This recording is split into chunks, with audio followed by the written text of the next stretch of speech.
Rooting through bins is not normally a behavior you would expect to see from a successful scientist. But Andrew Pelling, a Canadian biohacker, breaks convention in more ways than one. The scientist bases his research on being inventive, and has recently published a paper explaining how apples can be used to grow human body parts. Mr. Pelling's work is focused around the idea of using trash to find treasure. He says, playing around is how he trains his mind to remain unconventional. "It's not some creepy thing," said Mr. Pelling, at a recent TED talk. "I'm usually just looking for old electronics, stuff I can take to my workshop and hack." The mad scientist, as TED calls him, runs his own lab at Ottawa University, the Pelling Laboratory for Physical Manipulation. One of the lab's latest projects involves creating human ears out of cells taken from apples. The ears cannot hear like those in a human, but are the same shape and contain human cells, or scaffolding. Pelling and his lab did not set about with the intention to grow ears from apples. The idea stemmed from a conversation they had about Audrey II, the giant monster fly trap from the musical Little Shop of Horrors. They wondered whether they could grow the monster in the lab. Lab member Daniel Mojalewski started working with leaves, removing their cells from the cellulose scaffold that gives plants their structure.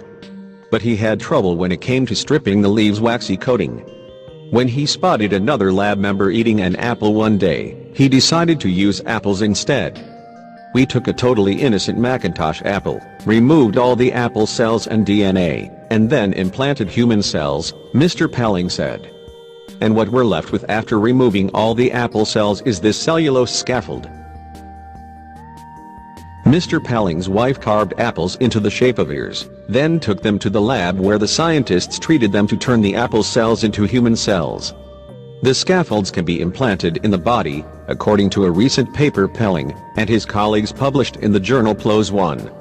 The significance of this project lies in how cheap apples are compared to other ways of building body part scaffolds. Commercial scaffolds can be really expensive and problematic because they're sourced from proprietary products, animals or cadavers, he said. "We used an apple and it cost pennies. We founded a mission-driven company, and we're developing kits to make it easier for anyone with a sink and a soldering iron to make these things at home." Mr. Pelling's company, Spiderwort, has developed machines to make these scaffolds, and has made the technology open source, with the instructions available online. The technology is not for sale yet, but pre-sale information can be found on the company website. Being able to grow organs from a patient's own stem cells would help the worldwide organ shortage.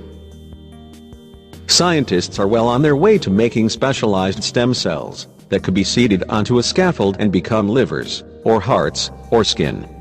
But one challenge remains, which is the scaffolds themselves. Since traditional methods, which involve building them from animals, cadavers or proprietary materials, are complex and expensive. The lab is also looking at other produce, like asparagus, which could help repair spinal cord injuries.